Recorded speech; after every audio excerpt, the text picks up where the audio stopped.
Hello दोस्तों, जैसा कि हमने इसे पहले वाली वीडियो में एनसीएफ 2005 राष्ट्रीय पाठ्य चर्चा रूपरेखा के बारे में अधिकतर चीज़ें हमने डिस्कस कर ली हैं जो इम्पोर्टेंट हैं। वैसे तो काफ़ी बड़ा जो है ये फ्रेमवर्क है 2005 का, एक 10-15 मिनट की वीडियो में कंप्लीट नहीं हो सकता है। बाद में हम इसके एमसीक्यूज वगैरह भी लेके आएंगे तो ये क्लियर हो जाएगा आपको टॉपिक। तो सबसे पहले थ्योरी हम पढ़ेंगे, तो पहली वीडियो में हम जितना पढ़ चुके हैं उसी से हम आगे देखते हैं। राष्ट्रीय पाठ्य चर्चा रूपरेखा 2005, ठीक है, इसके बारे में हम पढ़ेंगे। किसने तैयार किया, कभी आ सकता है। तो राष्ट्रीय एनसीएफ 2005 जो है राष्ट्रीय पाठ्य चर्चा रूपरेखा नेशनल करिकुलम फ्रेमवर्क 2005, इसी राष्ट्रीय शैक्षिक अनुसंधान और प्रशिक्षण परिषद, हिंदी में है NCERT। NCERT का फुल फॉर्म क्या है? राष्ट्रीय शैक्षिक अनुसंधान और प्रशिक्षण परिषद, NCERT द्वारा तैयार किया गया था। पृष्ठभूमि की बात करें तो इससे पहले भी जो थे हमारे आ चुके थे एनसीएफ 2005 के अलावा 1975 में भी आया था, 1988 में भी आया था और 2000 में भी आया था, ठीक है। तो ये चौथा संस्करण था 2005। अभी जो है रिसेंट में 2022 या 23 भी है। कहाँ से मिली प्रेरणा? यशपाल समिति, ठीक है, यशपाल समिति 1992 की सिफारिश, 93 होना चाहिए, ठीक है, ध्यान रखना, 1993-92 में पारित हुआ था, बट वो काम करना जो उसने था, रिपोर्ट जो वगैरह जो दी थी 1993 है। शिक्षा में सुधार की आवश्यकता को ध्यान में रखते हुए इसे तैयार किया गया था यशपाल समिति की सिफारिशों को आधार में रख करके। लक्ष्य क्या था एनसीएफ 2005 का? शिक्षा प्रणाली में सुधार करना, बच्चों के लिए शिक्षा को सरल बनाना, रचनात्मक और उपयोगी बनाना, तो ये लक्ष्य थे। प्रमुख उद्देश्य, एनसीएफ के प्रमुख उद्देश्य क्या क्या उद्देश्य हम बात करते हैं? शिक्षा को बच्चों के लिए रुचिकर और प्रासंगिक बनाना, बच्चों पर शैक्षिक बोझ को कम करना, समावेशी शिक्षा को बढ़ावा देना, जिससे कि जो वंचित वर्ग के विकलांग बच्चे भी हैं या है ना SC OBC वगैरह हैं, उनको एक ही मुख्य धारा में उनको जोड़ा जा सके। समग्र विकास करना, कैसे समग्र विकास करना? बौद्धिक तरीके से, शारीरिक, है ना, भावात्मक, नैतिक, ये सारी चीज़ें हम इससे पहले वीडियो में भी बात कर चुके हैं, ठीक है। शिक्षा में स्थानीय संस्कृति और परंपराओं का समावेश, तो इम्पोर्टेंट पॉइंट है ये। स्थानीय संस्कृति और परंपराओं का समावेश एनसीएफ 2005 में कहा गया है, इस पर बात की गई है। मुख्य सिद्धांत, कौन कौन से इसके सिद्धांत हैं?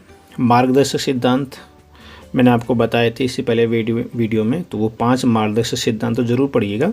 इसके अलावा जो है 5 इसके जो है मुख्य सिद्धांत भी हैं। बच्चे को केंद्र में रखना, यानी कि बच्चे को ही केंद्र में रखना चाहिए। हर चीज़ बच्चा ही है, अगर आप पढ़ा रहे हो तो बच्चों के अकॉर्डिंग पढ़ाना है, उनके अनुभव भी बच्चों से ही साझा करना है। रचनात्मकता को बढ़ावा देना, बच्चों में जिज्ञासा को बढ़ावा देना है।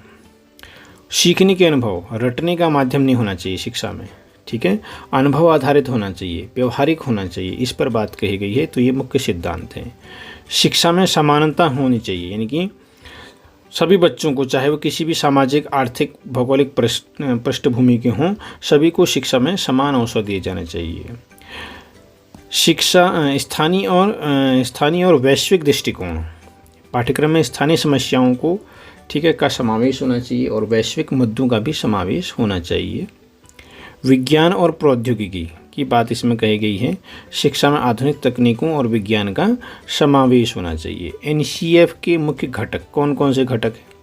पाठ्यक्रम का ढांचा, तो पाठ्यक्रम का ढांचा जो था एनसीएफ ने बताया था, तो इसमें 4 चरण उन्होंने बताए थे, ठीक है। तो कौन कौन से हैं?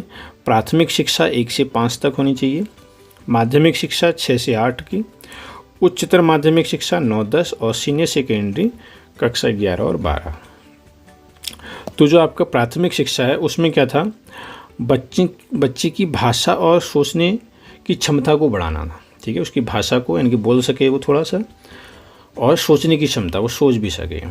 कक्षा 6 से 8 यानी कि माध्यमिक शिक्षा में विज्ञान, गणित और सामाजिक विज्ञान से परिचय कराना जाना चाहिए। उच्चतर माध्यमिक शिक्षा यानी कि 9 और 10 में जटिल अवधारणाओं को सरलता से समझाना, और 11-12 में था विशेषज्ञता और कैरियर उन्मुख विषय इसमें होने चाहिए। तो ये इन्होंने ढांचा विकसित किया था एनसीएफ 2005 ने 4 चरणों में। पाठ्यक्रम में सुधार भी दिए थे। अनावश्यक जानकारी को जो है हटाना, पाठ्यक्रम को सरल बनाना, ठीक है। विषयों के बीच आपस में संबंध स्थापित करना। सामाजिक समानता भी बनाई गई थी इसमें एनसीएफ 2005 में। वंचित वर्ग SC ST OBC अल्पसंख्यक विकलांग बच्चों, उनको एक ही जो है धारा में, मुख्य धारा में जोड़ा गया। भाषा नीति यानी कि जो आपका त्रिभाषा सूत्र था ना कोठारी आयोग के अकॉर्डिंग भी, तो त्रिभाषा सूत्र यानी कि राज्य की भाषा हिंदी और अंग्रेजी है नहीं, मातृभाषा में जो है प्राथमिक शिक्षा को जो है बढ़ावा देना चाहिए, इस पर बात कही थी। शिक्षकों की भूमिका की बात करें अगर हम, तो एनसीएफ ने कहा था कि शिक्षक को क्या होना चाहिए, मार्गदर्शक होना चाहिए, प्रेरणा स्रोत होना चाहिए, ठीक है, रोल मॉडल होना चाहिए छात्रों के लिए। नियमित उनकी प्रशिक्षण की व्यवस्था होनी चाहिए, नई नई शिक्षण विधियों से उनको अवगत होना चाहिए। गुणवत्तापूर्ण शिक्षा की बात कही एनसीएफ ने। मूल्यांकन प्रणाली को अधिक व्यवहारिक और अधिक कौशल आधारित बनाया जाना चाहिए। परीक्षा में तनाव को कम किया जाना चाहिए। सबसे मोस्ट इम्पोर्टेंट यहाँ पर टॉपिक है पर्यावरण शिक्षा। पर्यावरण शिक्षा की बात किसने की थी, एनसीएफ 2005 ने। बच्चों को पर्यावरण के प्रति संवेदनशील बनाया जाना चाहिए। पर्यावरण से संबंधित जो समस्याएं हैं उनका पाठ्यक्रम में समावेश होना चाहिए, ये बात कही थी। एनसीएफ 2005 की कुछ विशेषताएं भी हैं।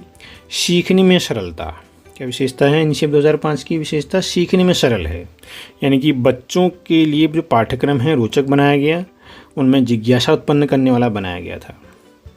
क्रियाकलाप आधारित शिक्षा थी एनसीएफ 2005 के अकॉर्डिंग। खेल, कला, गतिविधि, इन सब के माध्यम से जो है बच्चों को पढ़ाना। मूल्य आधारित शिक्षा यानी कि नैतिक मूल्य, वैल्यू एजुकेशन, भाईचारा, मानव अधिकारों का पाठ्यक्रम में शामिल होना चाहिए, ये बात कही थी। समग्र मूल्यांकन, इसी के आधार पर बाद में सीसी आया था। सतत और व्यापक मूल्यांकन प्रणाली को अपनाया गया था। लिंग समानता, लड़के और लड़कियों में समान अवसर होने चाहिए, कोई भेद नहीं होना चाहिए। एनसीएफ 2005 की उपलब्धियां क्या हैं?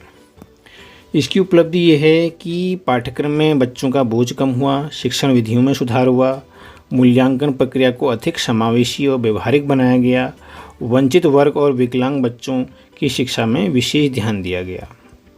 चुनौती क्या है? एनसीएफ 2005 की कुछ चुनौतियां भी हैं। तो क्या चुनौतियां हैं? सभी राज्यों और स्कूल में एनसीएफ 2005 की सिफारिशों को समान रूप से लागू नहीं किया गया। शिक्षकों के प्रशिक्षण और संसाधनों में कमी रही। परीक्षा और मूल्यांकन प्रणाली में जो सुधार हुआ वो धीमी गति से हुआ। तो ये थी एनसीएफ 2005 के इम्पोर्टेंट पॉइंट्स। तो आशा करता हूँ आपको ये वीडियो पसंद आई होगी। तो पसंद आई है तो आप लाइक कीजिए सब्सक्राइब कीजिए चैनल को और शेयर कीजिएगा।